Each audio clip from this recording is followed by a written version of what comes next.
the other thing what we will discuss is we will try to see how we can do algebraic simplification. So basically you have seen in this lecture that these expressions would be, if I need to implement them, then I would require and OR gates, and more is the number of terms.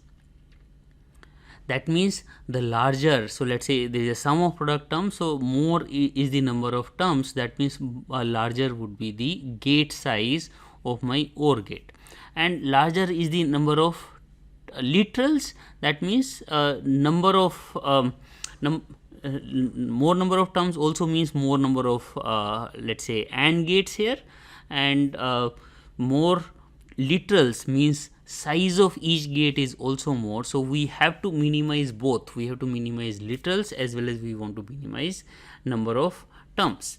So how can we do that? Again we have to use our algorithms, theorems which we have studied yesterday. So in our previous lecture. So let's take some of the examples. So there are 4 ways of simplifying. We have to see what all we can combine. So anything we can combine that would help us in reducing the terms. So let us say this is the example a b c dash d, a b c d. So if I see this, I can see that a b d. So this particular set of literals is found in both the terms, because a b d is there in both the terms. So I can also write it as a b and d. I can take it common, and then because of law of distribution I can write it as c dash plus c. Now we know that c dash plus c is equal to 1, so I can have a 1 over here, a b d and 1. Multiplying 1 with any product term does not have any effect, so I can also call it a b d. So this way I am not only able to reduce the number of terms but also number of literals. So here number of terms were 2, now here number of term is 1, and number of literal in each term is also reduced. So here the number of literals are 3. So let us say the some other example here.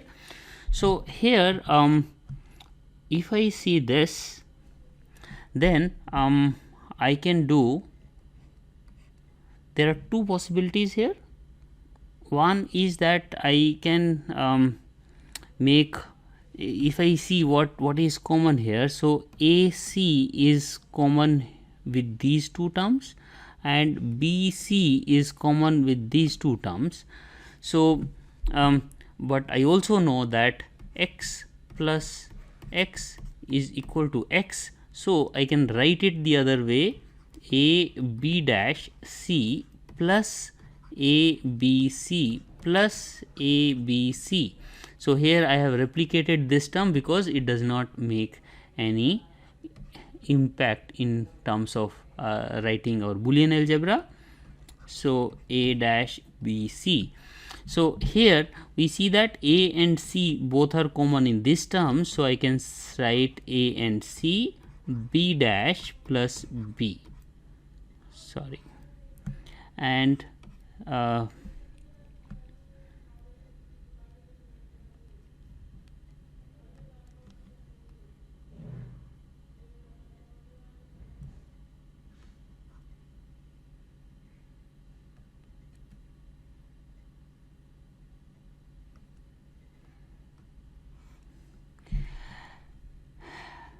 and I can again take a and c as common factor here, and then call b plus b dash.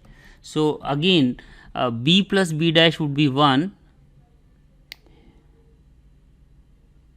There is something wrong here, a c, here I am going to take b and c actually, so this is also wrong, so I need to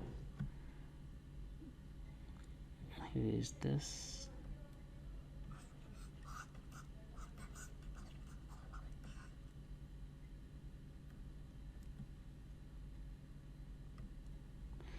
Okay, so here I can see that B and C can be taken common, and A plus A dash would be the factor which will come out. So B dash plus B will become 1, so I can write this as AC, and here A plus A dash would be can be eliminated, so this will become BC. So if you see, I can, this is the sum of products, or if I write it like this, A plus B and then multiplying it with C, this will become sum, product of sum. So this is product of sum expression, and this is sum of products, and this is product of sum. So any of these expressions we have derived from this place. So this is how we can combine terms and then essentially reduce some of the terms. So combining two terms to make single term. Now there could be some other method where we can directly eliminate some of the terms. So for example, this A dash B plus A dash BC. So what should we do? Here we see A dash B is there, A dash B is there in this term as well as this term. So if we remember our theorem, which is x plus x y is equal to x, so we can use that here, and we can call it, this is an elimination theorem. So this elimination theorem we can directly use, and we can say this is equal to A dash B, because A dash B I can consider as x, and this I can consider, C we can consider as y. Let's take another example of eliminating terms. So in this example we see that we have a dash C dash plus B C D plus A dash B D. So we see that B D is here as well as here, and A dash is here as well as here, and C dash is here and C is here. So this help us in recalling our consensus theorem, and this consensus theorem can be written as, let's say for our recalling, let's write it like this: x y plus x dash z plus y z equal to x y plus x dash z. So here this yz term is actually redundant. Now if we see that, can we apply here this consensus theorem? So we can see that we have to take C as x, and B D we can take as y, and C we can take as A dash we can take as z. So we can rewrite this whole thing as our x is C dash and y is this. So we can write C dash, sorry, this is y, this we did this according to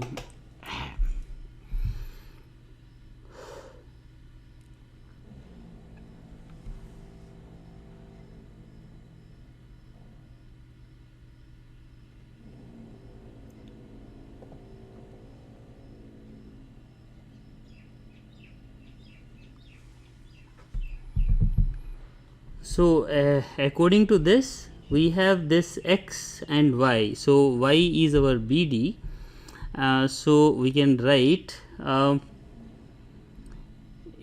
A dash and this what is our y? Y is our BD. So x is our C, sorry. Let's write it again.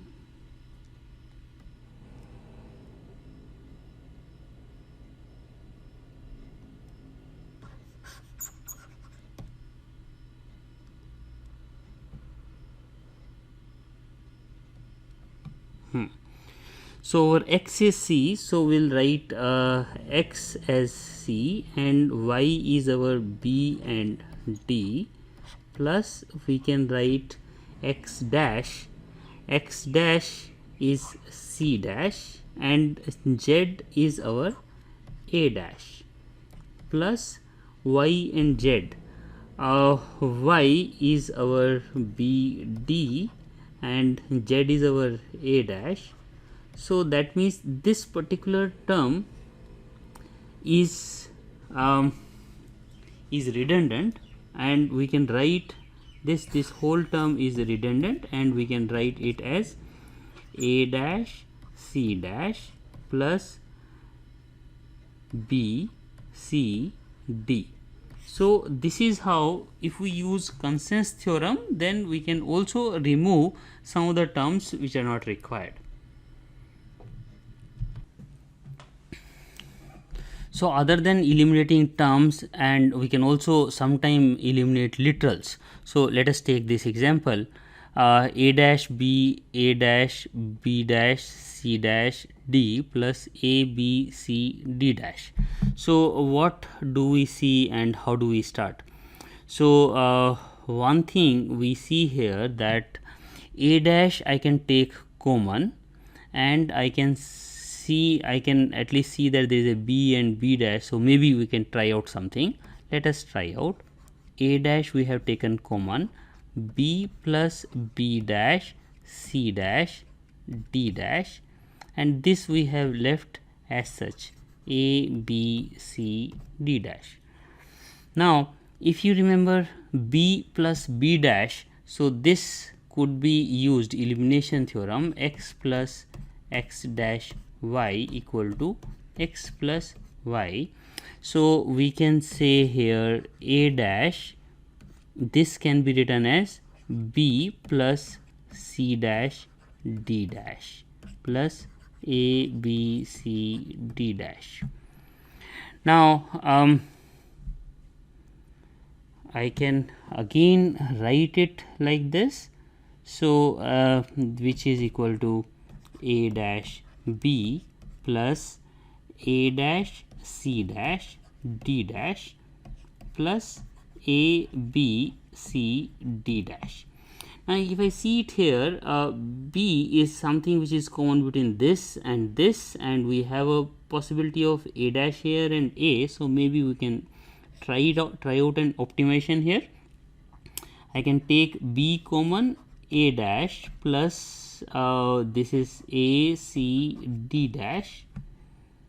This I can write here, A dash C dash D dash equal to, now this again could be optimized using this elimination theorem. That means B A dash plus C D dash plus A dash C dash D dash. I can completely again write it like B A dash plus C D dash plus A dash C dash D dash.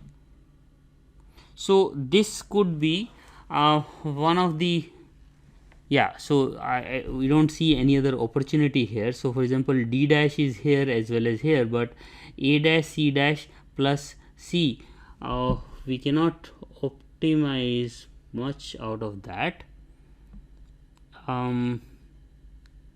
Yes, so there is further optimization possible. So I can further write B A dash plus D dash C plus C dash A dash.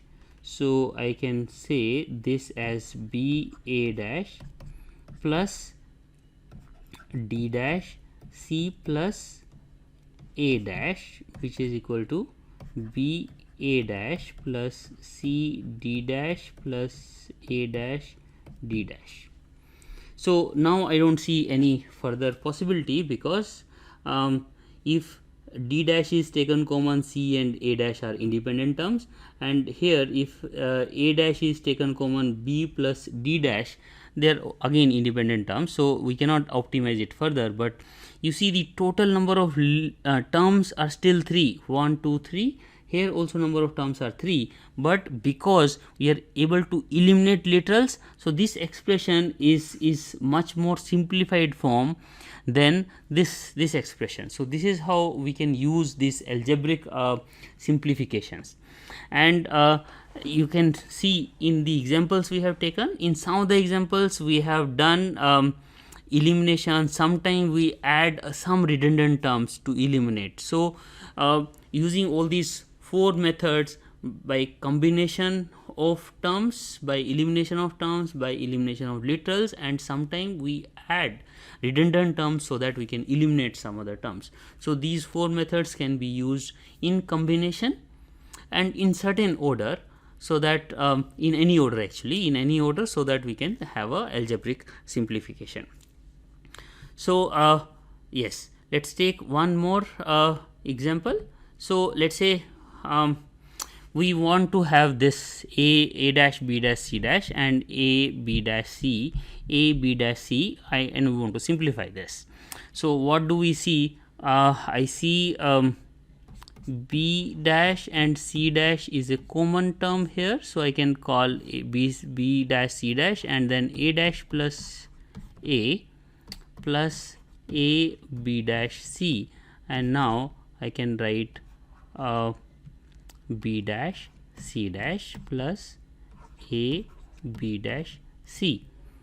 So if I want to further optimize, then yeah. So on the other hand, so there is a further possibility also, that I can take b dash as common and then say a c plus c dash, which can say that using the elimination theorem I can say b dash c dash plus a, which means b dash c dash plus b dash a. Okay, so let's take the same example again. So can we have some other method or some other way of optimizing, or this is the only method which we did? Here if we see that this a dash c dash is common between this, sorry, b dash c dash is common between these two terms, and a b dash is common between these two terms, so I can write it, this particular term I can write it again, a dash b dash c dash plus a b dash c dash, plus again I will write a b dash c dash plus a b dash c.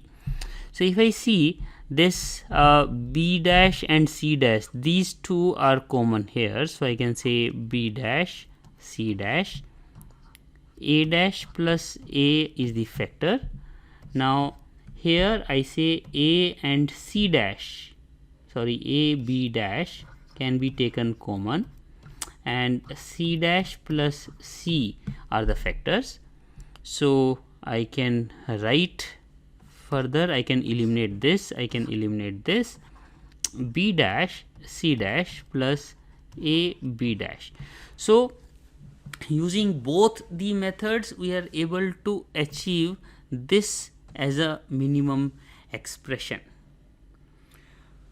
Now sometime it may be possible that we are able to reach a minimum method using one particular way of simplification, but you have to remember that whenever you are going through one particular method of simplification, or you have taken one approach, so it cannot be undone. So basically using that, maybe you have removed one particular literal, one particular terms. Now if the term which you have reduced could be helped to reduce some other terms in the expression, so that opportunity sometime could be lost. So although this algebraic simplification, all algebraic simplifications are very effective method to simplify any expression, okay, but the major challenge is that different steps can lead to different solutions sometime, and we don't know, the most important thing is we don't know whether the expression which we have finally achieved, whether this is the most simplified form or there is something which is even more simplified which is possible. So that is why we need to study more systematic method which will use possibly the same Boolean algebra laws, Boolean algebra theorems, but it is more systematic, so that we can guarantee that this is the solution which can be achieved and this is the minimum solution. So there is some sort of guarantee. So in the end we can conclude that Boolean algebra, whatever theorem we have learned in Boolean algebra, so those theorems are very effective mean of simplifying Boolean expressions. Although you have seen that the process may not be very effective sometime because a number of steps may lead to different results, although it is important to learn that Boolean algebra, because even if we come up with a systematic approach, the underlying principle used would be from the Boolean algebra. So if we understand those principles of Boolean algebra, they can effectively use to come up with a systematic approach of simplification or optimization of Boolean expressions, Boolean functions. So we will see these optimized method or systematic method in our next lecture. Thank you very much.